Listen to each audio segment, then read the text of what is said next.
ഹരേ കൃഷ്ണ, ജയ് ശ്രീ രാധരാധേ. സർവൻ രാധാകൃഷ്ണ മൈത്തിലേക്ക് ഏവർക്കും സ്വാഗതം.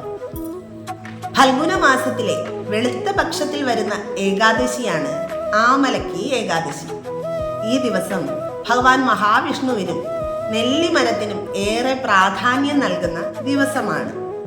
ഭഗവാൻ മഹാവിഷ്ണു വസിക്കുന്നു എന്ന് വിശ്വസിക്കപ്പെടുന്ന നെല്ലിമരത്തെ ആരാധിക്കുന്നത് വഴി മോക്ഷവും ഐശ്വര്യവും നേടാൻ സാധിക്കും എന്നാണ് വിശ്വാസം. ജൈവകോശങ്ങളെ പുനരുജ്ജീവിപ്പിക്കാൻ കഴിവുള്ള നെല്ലിക്ക ഈ ഏകാദശി നാളിലാണ് ഉണ്ടായത് എന്ന് കരുതപ്പെടുന്നു. ബ്രഹ്മാണ്ഡ പുരാണത്തിൽ വസിഷ്ഠ മുനി ഈ ആമലക്കി ഏകാദശിയുടെ പ്രാധാന്യത്തെ പറ്റിയും ഈ വ്രതത്തിന്റെ കഥയെ പറ്റിയും വിവരിക്കുന്നുണ്ട്. അത് ഇപ്രകാരമാണ്.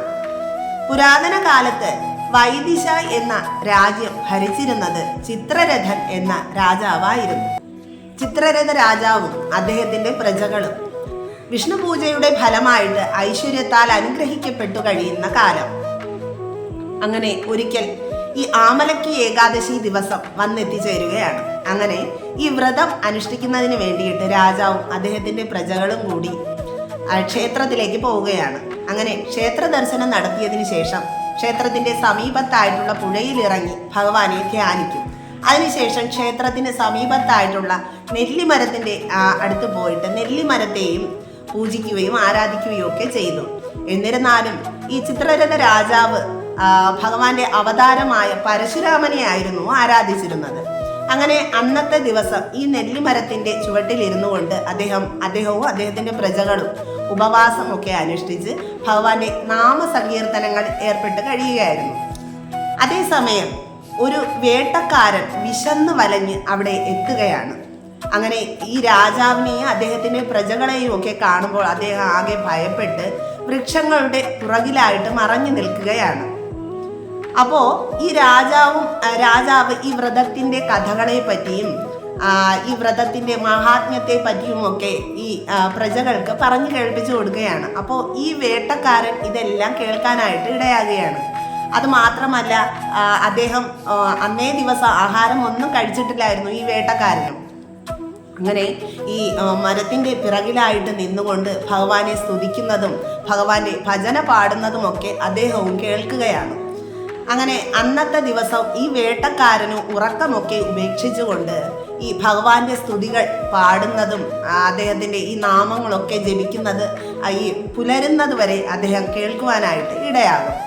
അങ്ങനെ ഈ വേട്ടക്കാരൻ മരണപ്പെട്ടതിന് ശേഷം അദ്ദേഹം വസുരത് എന്ന നാമത്തിൽ പുനർജനിക്കുകയും അറിയപ്പെടുന്ന ഒരു രാജാവായിട്ട് അദ്ദേഹം മാറുകയും ചെയ്തു. ആഗ്രഹവും കേവല ഭക്തിയും ഇല്ലാതെ ജീവിച്ച ഒരു വേട്ടക്കാരന് പോലും ആമലക്കി ഏകാദശി വ്രതത്തിന്റെ പുണ്യഫലത്താൽ അടുത്ത ജന്മത്തിൽ അദ്ദേഹത്തിന് ഭഗവാൻ മഹാവിഷ്ണുവിന്റെ കാരുണ്യത്താൽ ഒരു രാജാവായിട്ട് മാറാൻ സാധിച്ചു. ഇങ്ങനെ അറിവില്ലാതെ ചെയ്ത വ്രതം പോലും മഹാപുണ്യം നൽകുമെന്ന് ഈ കഥ നമ്മെ പഠിപ്പിക്കുന്നു. ഈ ആമലക്കി ഏകാദശി ദിവസം നെല്ലിമരത്തെ പൂജിച്ചു കഴിഞ്ഞാൽ 1000 പശുക്കളെ ദാനം ചെയ്ത പുണ്യഫലമാണ് നേടാൻ സാധിക്കുന്നത്. എല്ലാ ദിവസവും വിഷ്ണു ഭഗവാനെ സ്മരിക്കുന്നതിനോടൊപ്പം നെല്ലിമരത്തെയും സ്മരിച്ചു കഴിഞ്ഞാൽ നിത്യേന പശുദാനം ചെയ്ത ഫലമാണ് ലഭിക്കുന്നത്.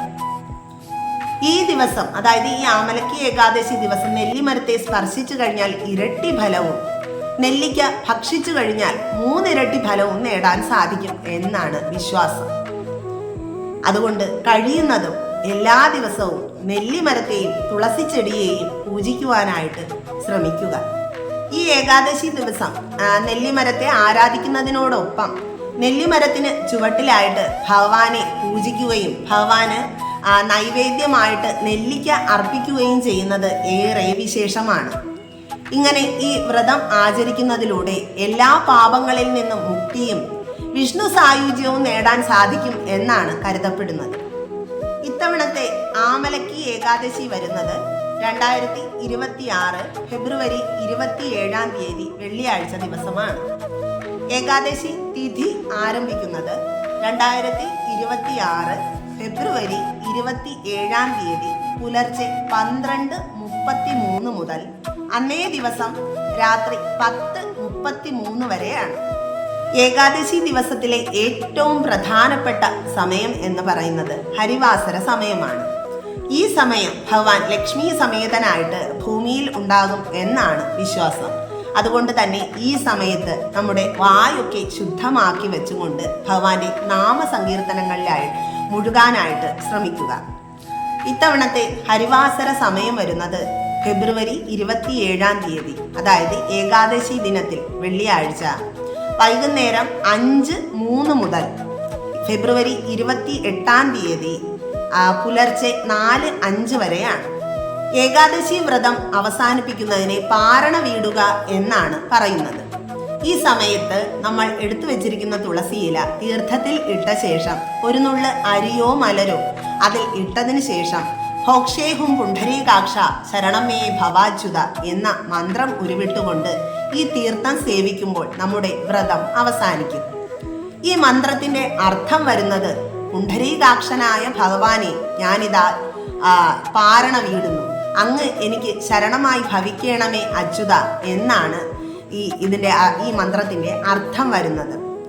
ഇത്തവണ പാരണ വീടേണ്ടുന്ന സമയം എന്ന് പറയുന്നത് ഫെബ്രുവരി 28-ാം തീയതി ശനിയാഴ്ച ദിവസം, അതായത് ദ്വാദശി ദിനത്തിൽ രാവിലെ 6:47-നും 9:06-നും ഇടയ്ക്കുള്ള സമയത്താണ്. ഈ സമയത്ത് പാരണ വീടുമ്പോൾ നമ്മുടെ വ്രതം അവസാനിക്കും. എങ്കിലും അന്നേ ദിവസവും ദശമി ദിനത്തിലും എല്ലാവർക്കും അറിവുള്ള കാര്യമാണ്, ദശമി, ഏകാദശി, ദ്വാദശി ഇങ്ങനെ 3 ദിവസങ്ങളിലായിട്ടാണ് ഏകാദശി വ്രതം ആചരിക്കുന്നത്. ദശമി ദിനത്തിലും ദ്വാദശി ദിനത്തിലും അരിയാഹാരം ഒരിക്കൽ കഴിക്കുന്നതാണ് ഏറെ ശ്രേഷ്ഠം. ബാക്കി സമയത്തൊക്കെ ഗോതമ്പ് കൊണ്ടുള്ള ആഹാരം കഴിക്കാവുന്നതാണ്. എന്നാൽ ഏകാദശി ദിനത്തിൽ ഈ നവധാന്യങ്ങൾ എല്ലാം തന്നെ പാടെ വർജിച്ചിരിക്കണം. അതായത് ഏകാദശി ദിവസം ഈ ധാന്യങ്ങളിലെല്ലാം തന്നെ പാപപുരുഷന്റെ അംശം അടങ്ങിയിട്ടുണ്ട് എന്നാണ് വിശ്വാസം. നമ്മൾ അറിയാതെ ആ ആഹാരം കഴിക്കുകയാണെങ്കിൽ ഈ പാപപുരുഷന്റെ അംശം നമ്മളിലേക്കായിട്ട് വന്നു ചേരും. അതുകൊണ്ടാണ് ഈ ധാന്യങ്ങളൊക്കെ പാടെ വർജിക്കണം എന്ന് പറയുന്നത്. പിന്നെ ഏകാദശി ദിവസം അവനവന്റെ ആരോഗ്യസ്ഥിതി അനുസരിച്ച് വ്രതം അനുഷ്ഠിക്കാവുന്നതാണ്. വെള്ളം മാത്രം കുടിച്ചുകൊണ്ട് എടുക്കാവുന്നതാണ്. ഫ്രൂട്ട്സും പാലും ഒക്കെ കുടിച്ചുകൊണ്ട് എടുക്കാവുന്നതാണ്.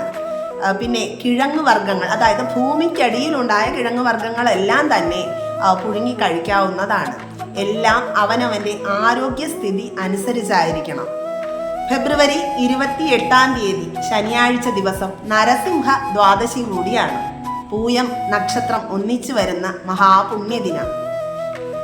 ഏവർക്കും അറിയാവുന്ന കാര്യമാണ്, ഭക്തോത്തമനായ തൻ്റെ ഭക്തനെ, അതായത് ഭക്തനായിട്ടുള്ള പ്രഹ്ലാദ സ്വാമിയെ സംരക്ഷിക്കുന്നതിന് വേണ്ടിയിട്ട് ഭഗവാൻ ഒരു ഉഗ്രരൂപമായ അവതാരം കൈക്കൊണ്ട് പ്രഹ്ലാദ സ്വാമിയെ സംരക്ഷിച്ച ആ അവതാരമാണ് നരസിംഹ അവതാരം. അതുകൊണ്ട് തന്നെ ഈ ദിവസം വൈഷ്ണവാരാധനയ്ക്ക് ഏറെ ശ്രേഷ്ഠമായ ദിവസമാണ്. ഈ നരസിംഹ ദ്വാദശി ആചരിക്കുന്നതിലൂടെ സകലവിധ ശത്രുദോഷങ്ങളും നീങ്ങി സന്തോഷവും സമാധാനവും ഐശ്വര്യവും മോക്ഷവും നേടാൻ സാധിക്കും എന്നാണ് വിശ്വാസം. ഏവർക്കും ആമലക്കി ഏകാദശി വ്രതവും നരസിംഹ ദ്വാദശി വ്രതവും ആചരിക്കാൻ സാധിക്കട്ടെ. അതുവഴി ഭഗവാന്റെയും, അതായത് ഭഗവാൻ നരസിംഹസ്വാമിയുടെയും അഖിലത്തിനും അധിപതിയായ ഭഗവാൻ മഹാവിഷ്ണുവിൻ്റെയും അനുഗ്രഹവും കൃപാകടാക്ഷവും നേടാൻ സാധിക്കട്ടെ എന്ന് പ്രാർത്ഥിച്ചുകൊണ്ട് സർവം ശ്രീ രാധാകൃഷ്ണാർപ്പണമസ്തു. ജയ് ശ്രീ രാധേ രാധേ.